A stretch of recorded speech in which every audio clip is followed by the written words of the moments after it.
Hello again, everybody. If you're new to this podcast, I'm Anne, your friendly funding host. Delighted to have you with us.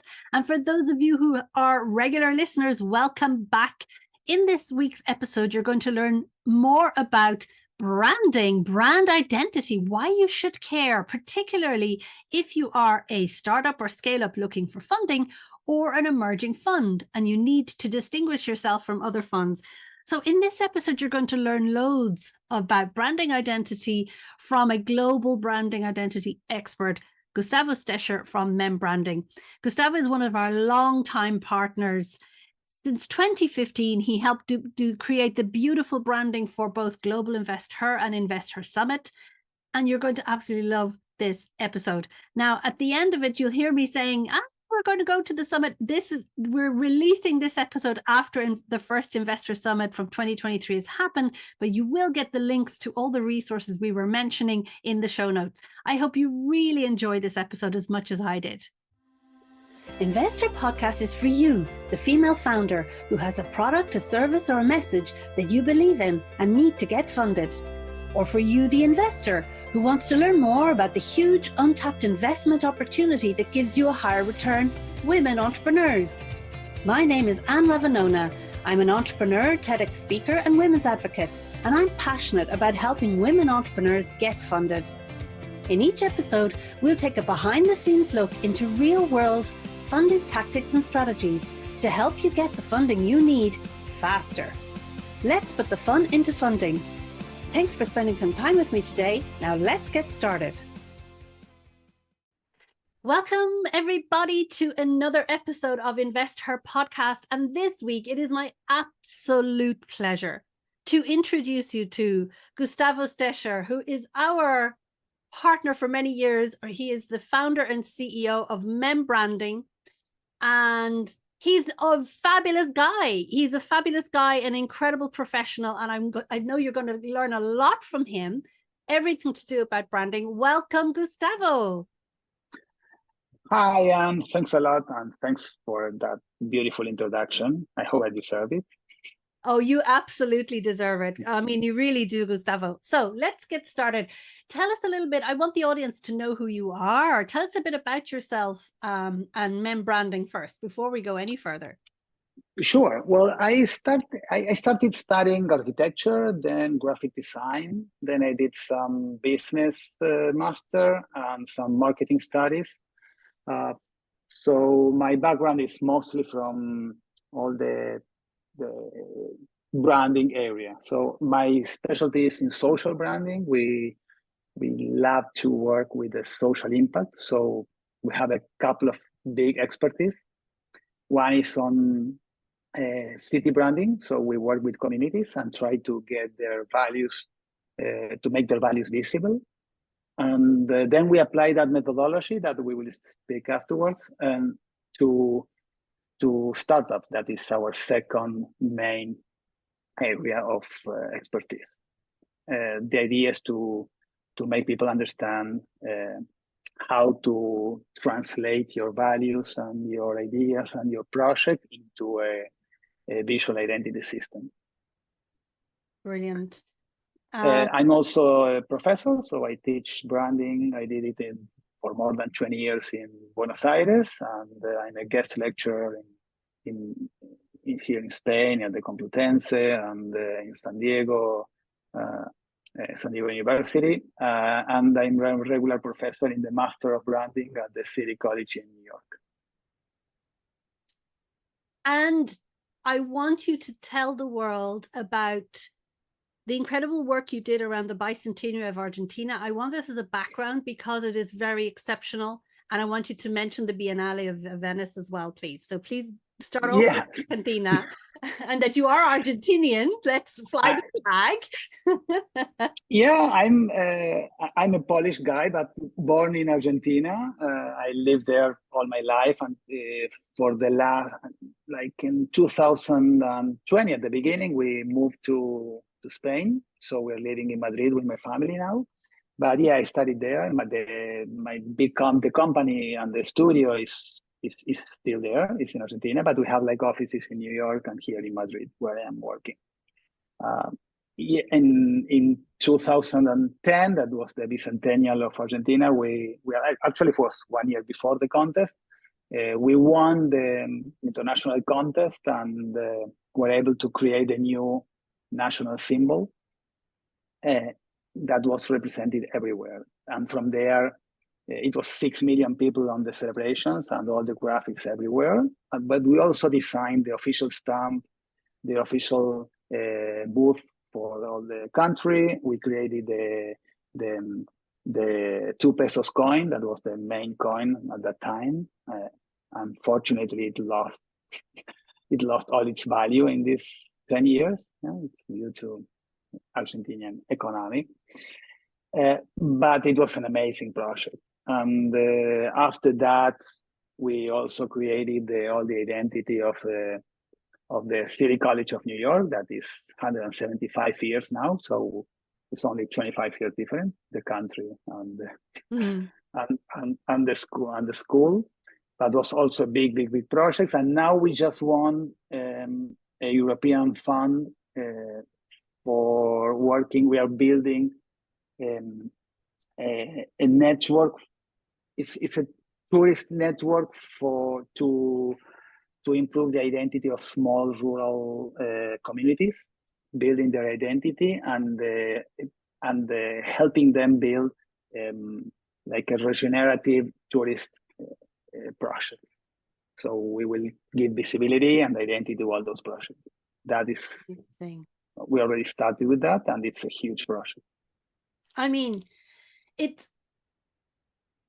Gustavo is very humble, guys. I want you to know his work is exceptional. Already when he mentions winning that competition, the international contest for the Bicentenary of Argentina, that was, you beat 299 other agencies, isn't that it? Something like that? Yeah, maybe more. You have to say that, maybe more. I mean, don't be humble. This is where I want you to be like, yay. Yeah. We also won the Biennale here in Madrid with the project we did for the Bariloche city. That I think that the main award wasn't winning the Biennale. The main award is that tourism in Bariloche grew over 20% when they started implementing the new identity and all that community system. So it was like a boom. And it's still working. So it's the first time that an identity project lasts so long and it becomes an identity and not a marketing project. And after that, we were hired to do all the branding for they applied to lead the international fair for 2027. So it's a contest between Bariloche, Phuket, Malaga, and Minneapolis. They all apply. So we did all the new identity for that in Bariloche. And we also created all the Rio Negro, the province identity. And we're working now for Patagonia. Hopefully it will happen. Yeah. I mean, it's really exceptional, and that's why I want you all to hear. And you will learn a lot more from his website and everything which we'll share in the show notes. So, and this brings us to the very natural question, Gustavo, what is brand identity? Let's start there. What is it? And then why is it important? So what is it? That's a great question. I love the idea that you ask for brand identity and not for branding. Branding is it's like a very complex word because it might mean a lot of different. It's very polysemic. Each one can understand something different. But brand identity it nails it because it goes directly to who you are, and that's where we work. We should always make a big difference between what is marketing and what is identity. And identity is who you are. I mean, you may change during the years. I mean, you will see I am my gray hair probably, but you will recognize me in 10 years, even if I dress different or I have a beard. But marketing is different because through marketing, we want to achieve a goal. So to achieve a goal, that's a campaign. So the big difference is, one thing is identity, is who you are, and what are your values, where you want to, what is your value proposition, why you are doing this, who you want to help. So it's more about the structure, about who you are and who you are as a company. And all the rest has to do with communication and to achieving goals. Like, you have objectives, and it's great, but it's a problem. I mean, a marketing campaign can last 1 month, can last 1 year, but once you achieve that goal or you don't, you move to the next step and you change it. Or you create a new one, and if the audience is completely the opposite, you can see it in banks or whatever. If you change the audience in the campaign, it will look completely different, but your main identity should remain the same because it's you. It's your heart and soul. Exactly. Yeah. And why you do this? Why are you doing this and you are not selling tomatoes? I don't know. It's the main question. And why is having a strong brand identity important for a startup? Let's start there. But why is it important to have that strong identity? I mean, in my opinion, it's important in life. I mean, if you have a strong identity, everything will work smooth, and people will understand who you are before you start talking. I mean, it's branding is not about logo design. Logo design is less than 10% of a branding identity. The identity is built with who you are, what you communicate, how you build your system, your identity system, the visual identity system, the sonic branding, the conceptual area. I mean, it's all integrated in who you are. It's like, if I ask you who you are, you will start talking as I did. Where did you study? Where you were born? Who are your friends? What do you want to achieve in life? What are your values? So it has to do with a structure, with something that is really strong. Not with the objectives or goals only. So that's why it's so important. And we need to think about the company or the project as a person. So it should have its own personality, that it might differ from yours. Because at a certain point, the project will grow, and maybe you sell it, or somebody else takes part of it. So the personality that we are building now has to do with the project. And how it should be, it has to do a lot with you, but it has to do a lot with your audience. That is who you are doing it for and why. And then you build it. Once you decide those values and the voice and how it will speak, how it will start, how it will look like, how it will talk, how it will think. So all those elements that define a personality, you will start getting a brand. And also you need to think about the brand architecture. That has nothing to do on the building or the offices. The brand architecture is how you organize your brand portfolio. And you may ask, I need only one logo. Is probably yes. But when you start a project like this, you might have different business units. You might have different audiences. So you need to start thinking how you create a brand, how you create a system that has all the assets and all the elements you need to communicate to different audiences. Which is such a powerful concept, and not just a concept, it's a construct. It is much more than that. But it's as you say, it's like how you create that system to communicate to different audiences. It's more, and that you adapt it, and yet it's always you. That's why I kind of said it's like your DNA. You can always recognize that it's you, it's your voice. It's so that when you see the Nike tick, you know what is that, you know. But the Nike tick has something that is, it's a very good example. The Nike tick is one icon that represents all the company, but that was built during the years. I mean, that's something that when you go back, you look, wow, this is wonderful. But when you start, it's just another drawing, and another icon. What they did really great is they built a branding after that. So start checking how they use the fonts, how they use the colors, how they use the texture, how they open their website. I mean, all the system is what builds a really strong identity. The same happens with Coca-Cola, for example. I mean, it's not a good logo design. Is what they had, but it became that's another point. It became a symbol. So when you get, I mean, the best thing that might happen is that, and it will happen through the years if you really add enough value to it, is that your brand is an icon that becomes a symbol. I mean, I think I have one or two of that only. Luckily, one is the Bicentennial. It becomes a symbol that represents the country. So then it's out of me completely. But when it becomes a symbol, people start to defend because of the values that you represent. It can be in retail, it can be in whatever.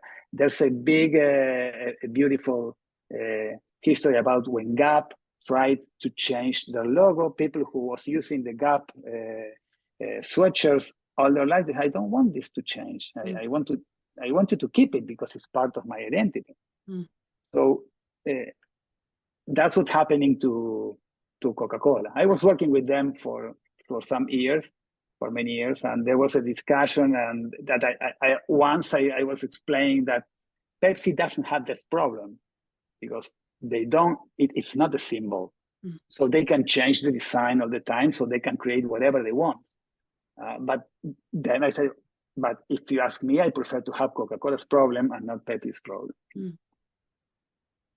And I want us now that you've given us the background as to what is a brand identity and why it is important. Now let's go deeper into the startup ecosystem and how it adds value to that startup, especially when they're raising money, because you have worked with several incredible startups who have gone on to raise, and you're going to tell us some of those stories. But tell us a little bit about why, what should startups be thinking about when it comes to branding to help them get funding? So to help them to create that brand identity so that people connect with them.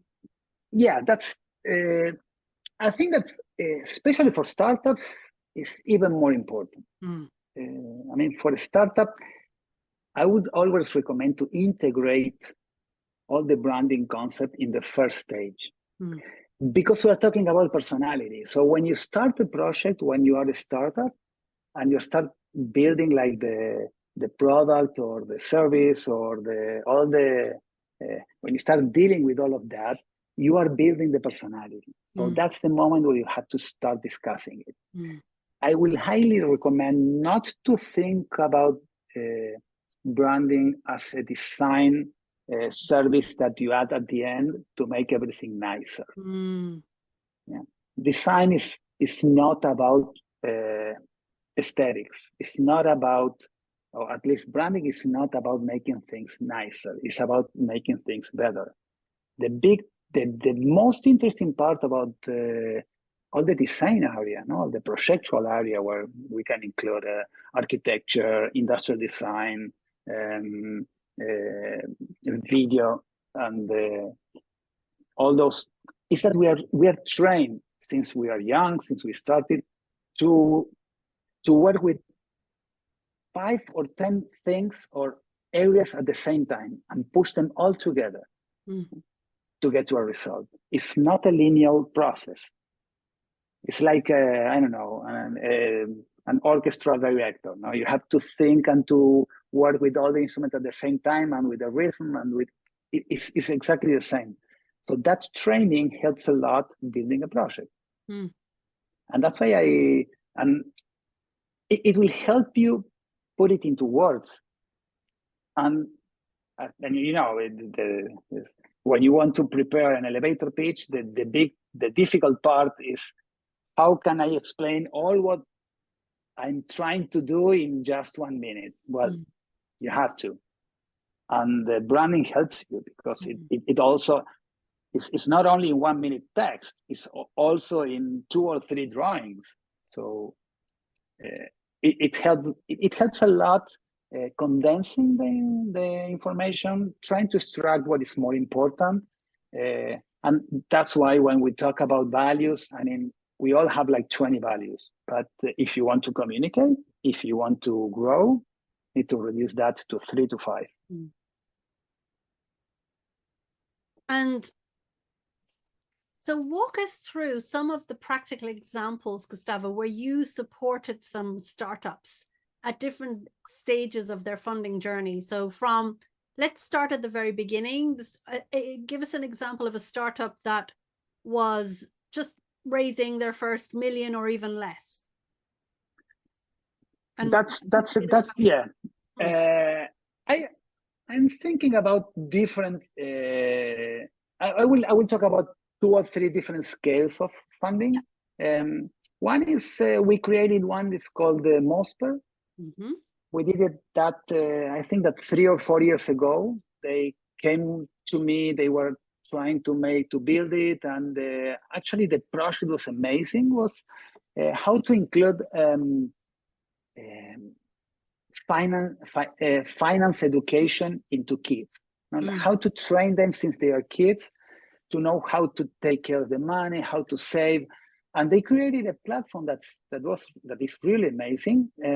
Now, I mean, you have more options, but at that time it was like very original, very new.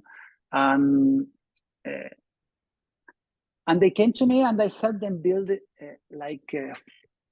complete family or toolbox to communicate the project and to give an identity to the project. So through that, we help a lot building the investor deck, and not only the investor deck, but the mock-ups and the design of the cards, because the idea was they work as credit cards, so design the cards. We try to think what kind of different business units they will have. So because they were working on different countries on one side, and Mexico, Brazil, and the United States. So those are different audiences. And also they were shooting for partnerships with MasterCard. And on the other side, we're shooting with some completely independent cards. So it was really they were at the beginning. And we built a full family of assets that help us shoot to all those options.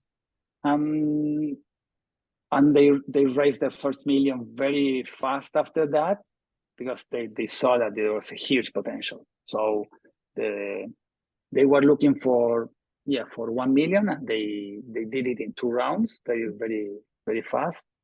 So it was great. We were all happy. I got paid, so it's fantastic. And then I helped them build internally their own design team, because they were growing a lot and they needed a very fast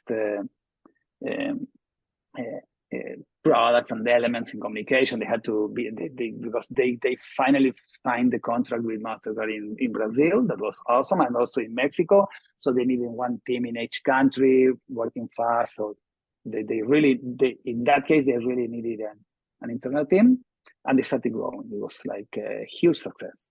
So that is one. Then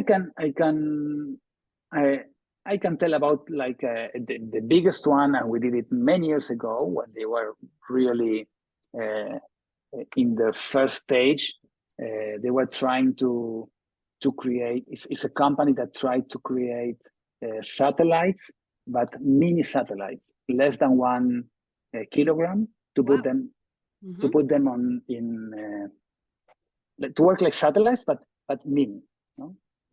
And they had a great idea. I mean, they were really cheap. It's completely different technology, but it worked very well. And their name is Satellogic. So we created a full idea of the brand, with the all looking like the Earth, and with an accent that is the tiny satellites. They have a constellation now of, I think that's 300. They just launched the last ones a couple of months ago.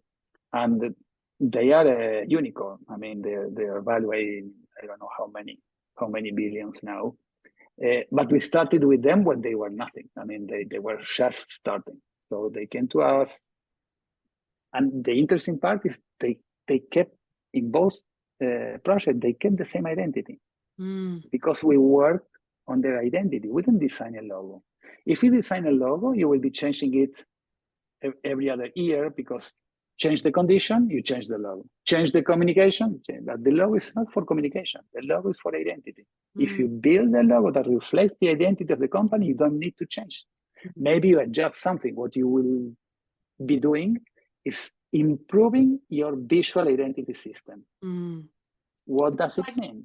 A bit like what Apple did, where they started off with the color, or I don't think it was color, then it went to multicolor, then they moved it, but it's still that Apple with the bite out of it. They kept the structure. Yeah, I mean, after so many years, you need to make some changes, something. But what is interesting in Apple is how they changed the system. They moved from a colorful campaign, like the first one they did with the iPods, to a black and white plane and the minimal concept. I mean, when your company grows or shifts to a different place, you need different assets to communicate. So at that point, you have to say, okay, do we need to improve the brand, or do we need to build more assets and more elements into the branding system for the communication? And that's the way to do it. So basically, like in a very synthetic way, what we usually recommend is to have a brand that doesn't explain too much. You don't need to explain your company in a logo.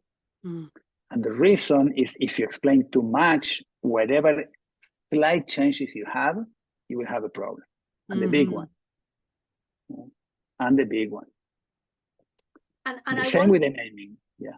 I want to just also comment on that and say that the name of your company, Membranding, is because it's menos is más, less is more. Exactly. And it is exactly. I just want to, because it's your point. Less is always more. Being more concise has more impact. Exactly. And that's a concept that came from my background in architecture. Mies van der Rohe created this concept about less is more. And it's not always, but in design, if you can communicate with less element, you will communicate much more because it's stronger. It's the same track that before him, Adolf lost when he was fighting against all the ornaments, something that shouldn't be. You should follow your function, who you are, and what is needed in a structural design. Finding the beauty in the structure, in building something that is solid and it reflects the identity of the architecture or the project. So menos es más in Spanish. You remember we started in Argentina. So after 20 or 25 years of the company there, we went international earlier. We started working in the US in 2002. So 2002 we started working in the US, so it's 20 years ago. So for when we became international, we took the initials, the MEM for menos es más, and we translated and we created Membranding. So the idea on there is to keep our roots and improve the identity into the new branding. So we kept it. And I love, because it's also for me, if you didn't know the story behind MEM being menos es más, less is more, when you see Membranding, just as an English speaker, a native English speaker, you think this is memorable branding. It's something that sticks. So it's very clever, even in the words and the way that you decided to do it that way and make it more condensed and concise just with your initials. It's very powerful. Yeah, that was the idea. I mean, that was the game, talking about a memorable branding, but keeping our roots. So yeah, I'm glad you got it. I totally got it. And well, you've trained me well, Gustavo. We've been working together for quite some time, so it's good. And tell us the example as well with Eglet Therapeutics, because that's a woman entrepreneur in biotech that you've worked with. Tell us a bit about that. That was the first project I did since we came to Europe. I mean, we moved to to Madrid, and the first project we started working was in Egle. Egle is a biotech startup that it starts from the Curie Institute in Paris.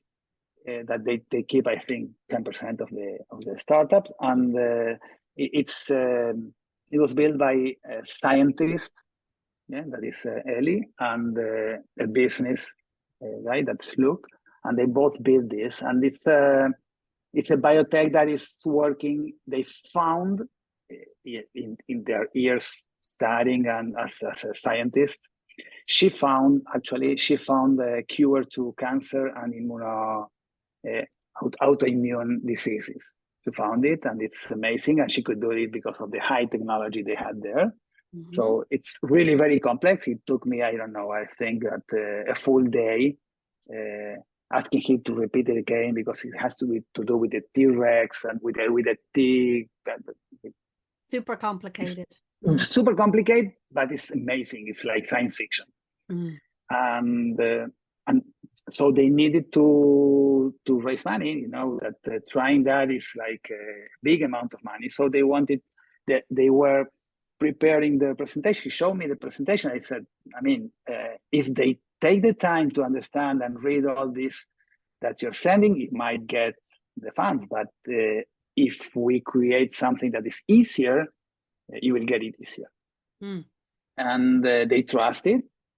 So we built a brand, we built a deck, we redesigned her deck and presentation. And in the first presentation, we can say because it's public. So with Takeda, with the Japanese, they raised not only the first round but the second. They took the commitment to the 2 rounds. Mm. So they got the first money, and also the other 30 millions that they were asking for to the second round. Mm. To start working with animals and then with people. Yeah. So, and they did it incredibly fast. And the interesting part is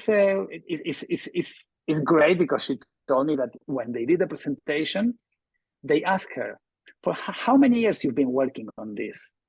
And she said, no, this is from the last year. We built it in a few months ago. Oh, but this looks like something that was here for many years. And that's exactly what we were talking about. The solid. To look like, yeah. To look like the way you want to look in 5 years. That's the way you have to look now. Oh, and because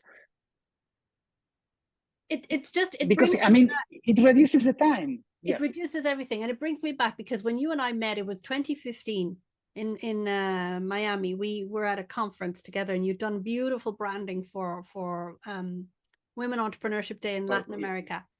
And I remember very well when we met, we had a great conversation, and I gave you my card, and I had our previous logo on it, and you told me what you did, and I said, I really, you took one look at it, and you were very polite, and you said, we can do better.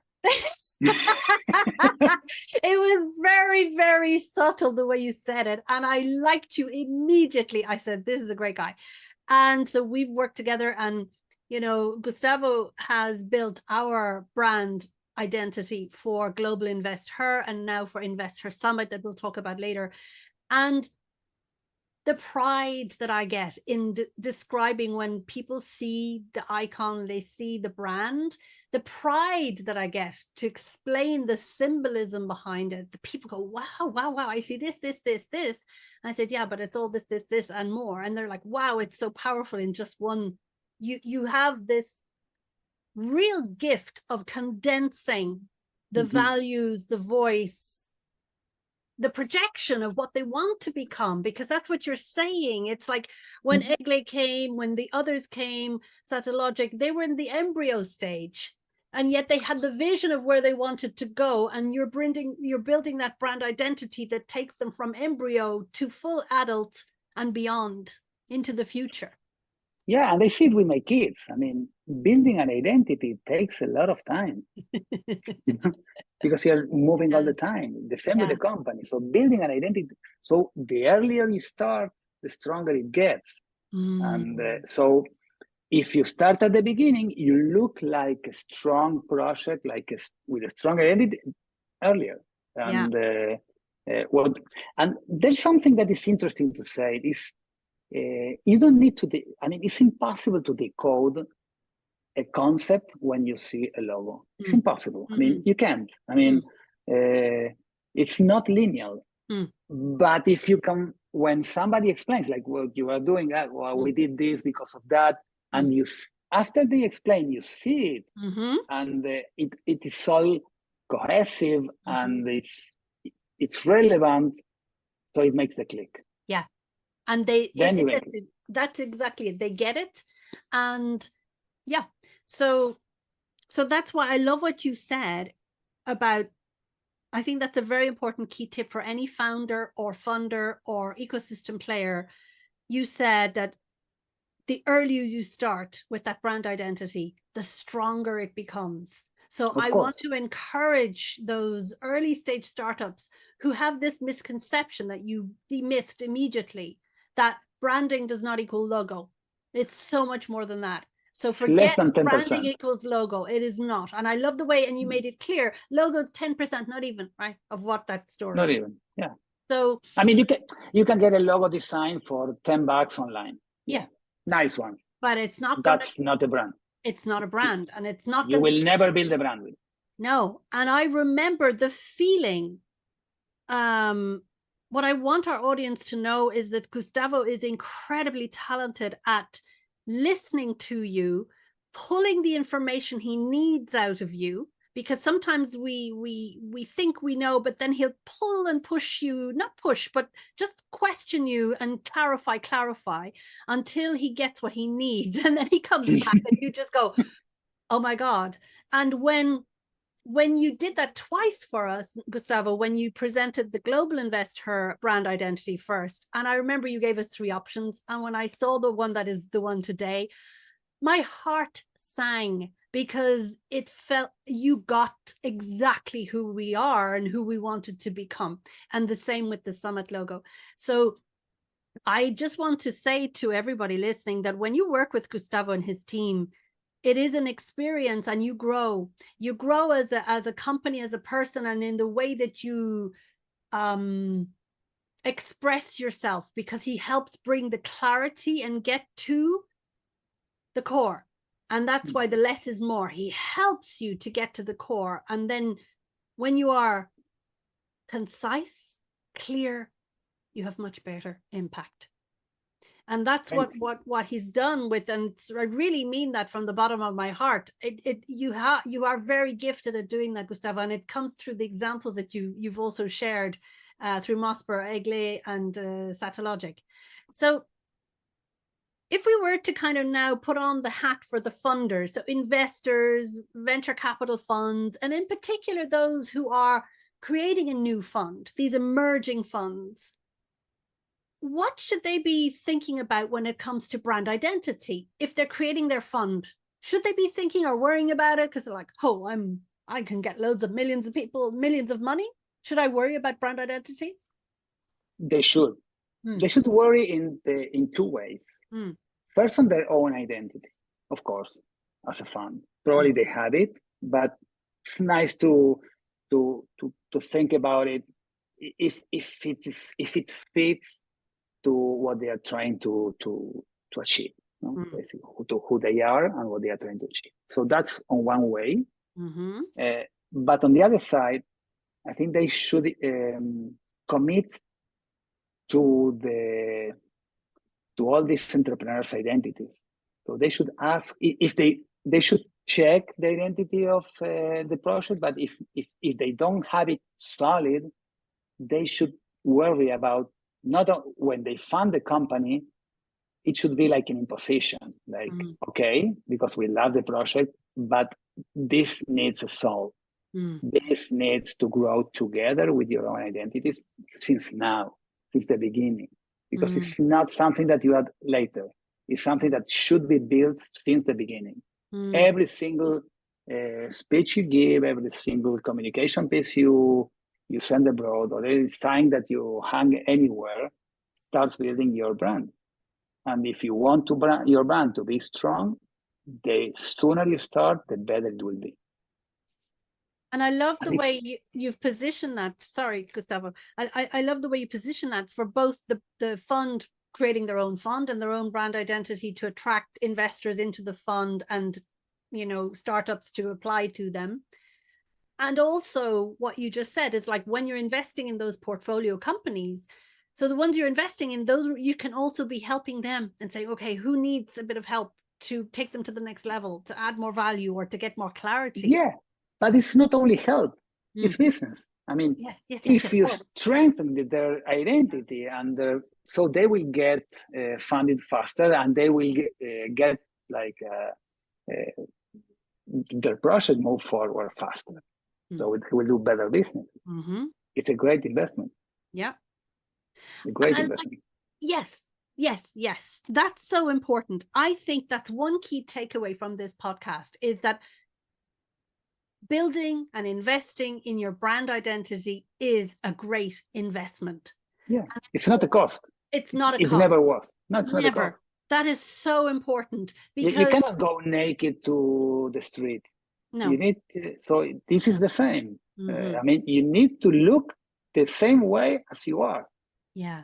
I mean, I usually make this example as a balance.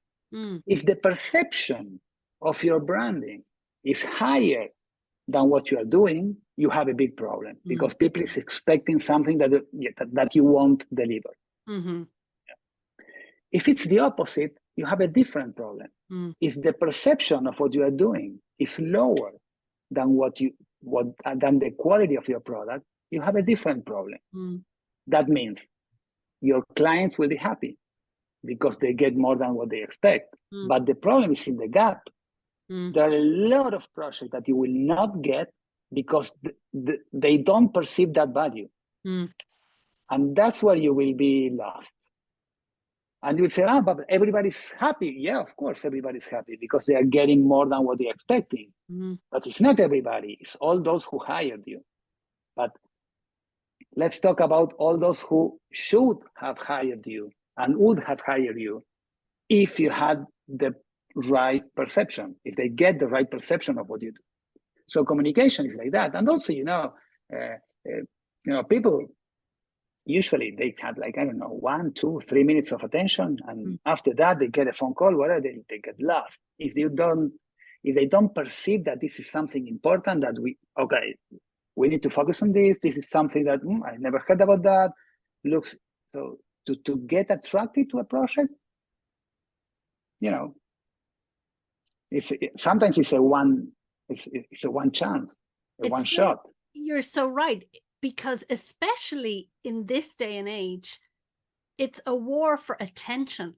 It's a war to attract attention, to keep attention. So if your brand identity is strong, it helps you stand out from the noise, basically. Exactly. That's why what I'm saying is you should look like what you expect to be in a couple of years. Yes. Because that's what they are selling. When a fund puts money on you, it's because they are looking, they can understand where you are trying to get or what you are trying to achieve. And that's what you have to show, what you are trying to achieve. Even if you don't have the products ready, but this is how we envision it. That's what we did with Ecle. That's what we did with Moscow. Because if you build it in that way, you will keep the same identity and you will add the elements to the toolbox that you need to communicate anytime. You change a country, okay, we need to add a language, we need to add to understand the culture, but that goes on the visual identity system, not on the brand. So you buy more tools. It's like, I don't know, if you have a problem, if you have a leak in your bathroom, if I only have a hammer, I will destroy. If I don't have tools, maybe I can fix it, but maybe not. But if I have a toolbox, I can replace any part. I can keep on building new part. And if you want to add, an air conditioner, if I have it, I will need to buy those tools, probably, or to get ready to that. So the full idea is understanding where you are going. That's why we are talking about identity. Yes. Who you are, you won't change in a couple of years. Yeah. Yeah. Yeah. I think that's so true. So true. And so now as we're kind of coming to the wrap up phase, what would you say would be your key tips to women founders when they need to think about their brand identity? Anything in specific that you'd say, do this, this, this, and in this order? I would recommend, as I usually do, is do the consulting on identity, because that's something that doesn't come in any formal studies. I mean, you don't get it in formal studies. So can you explain what that is? When you say do the consulting on identity, what does that mean? Doing that with you, what does that mean? I will try to start with an example. For example, if I ask you what's your identity as a person, I mean, you perfectly know who you are, but try to explain it in 30 seconds. And it's difficult to put it in words. You know what it is, but it's difficult to translate it. And you need a translator. I mean, we usually call ourselves like translator. We translate concepts into graphics. Some people translate Spanish into English. Well, we do not. We use a GPT now for that. But, so that's very special. Like taking that, because we need to understand. I mean, it's like an actor's job, because I need to get into your shoes, understand who you are, and then from there make it. I mean, it's not that I have a style and I do graphics in my style trying to express your personality. That doesn't work. I had to understand who you are and what do you want to achieve. And we are not doing. I mean, actually, I don't care if you like it. I really what I do. I mean, at the end, of course, we do care. No? But the main part is it good for the company? Does it reflect the values? Will it help you growing in your business, in your project? Does it reflect what it should? Do we build with this? Can we build with this all the tools you need for your different business units? So those are the main questions. Because it might like you or other. I mean, if you like it, if you prefer red than green, that's okay. If it has a meaning, if it makes sense. If it's personal, use red on your personal communication, but not in the company's one. Then there you need to use what you really need, what is better for the company, and what reflects better the communication, the identity. So the tips is basically is try to get them, because it's like I don't know, it's like with finances or with taxes. And if you go to a new country and you need to do the tax, you ask your accountant. You ask for an accountant who knows how it works, because that's the only way to do it. This is the same. Try not to do it by yourself or with your nephew or whoever knows how to draw. It has nothing to do with drawing. I mean, it has to do with expressing your identity. So at the end, you can get help for drawing, but conceptually, understanding what you need, that's something you will need help. And the sooner you start with that, the better.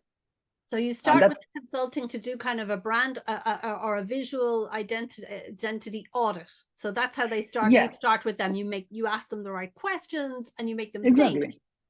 That's what we do, and sometimes it's just 2 or 3 sessions, no more than that. And we ask for a lot of information. We get it, we translate it, and then we come with the brand architecture structure and the values to start working, and a branding plan, how to get into it, and then you can decide. Okay, I'm not at this stage yet. We can start with this part first. I mean, we have usually like 4 stages working on to build the brand. The first one is this one, the conceptual one. I mean, it has to do with the text, with the concepts, with the values, and building the brand architecture that reflects the structure of the business that you're planning. And branding architecture, it's very important to tell it, is very dynamic. That changes all the time. It has to do with opportunities. You have an opportunity in the market, you are the business unit. Now, and you know it. If you think about it, you will see it all the time. I mean, Adidas was also in bankruptcy, and they found that there was a urban tribe from skaters that and they understood them, and they regrew again, moving adding elements to their identity to capture their attention and building what they really need. So hunting for that. So the first part is building the brand architecture that is dynamic, but it's what you need now, and the action and the branding plan. That's stage one, with the personality and all the conceptual part. Stage two is the usual one, is building the UI, like the branding itself, like designing a logo, the visual identity system, all the and creating the first communication pieces, an investor deck, and also that is stage three. It's like mostly the assets to build all those pieces. So the branding, the visual identity, and all those assets, and you end with the brand guide.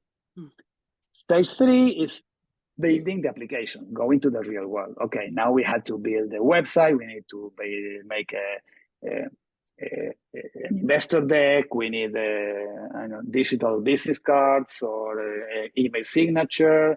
I don't know, a layout for WeTransfer, whatever you need for all the key to social networks and all the communication kit or the newsletter design or packaging, depending on what you are building. Now we are working, for example, we are working now for a very small entrepreneur in Peru that is doing like fruits with organic chocolate, and they are building all those products that are amazing, really great. So we are doing for its packaging, labels, all the product to start selling beside all the communication kit, and they are doing great. It's a beautiful project. So we started with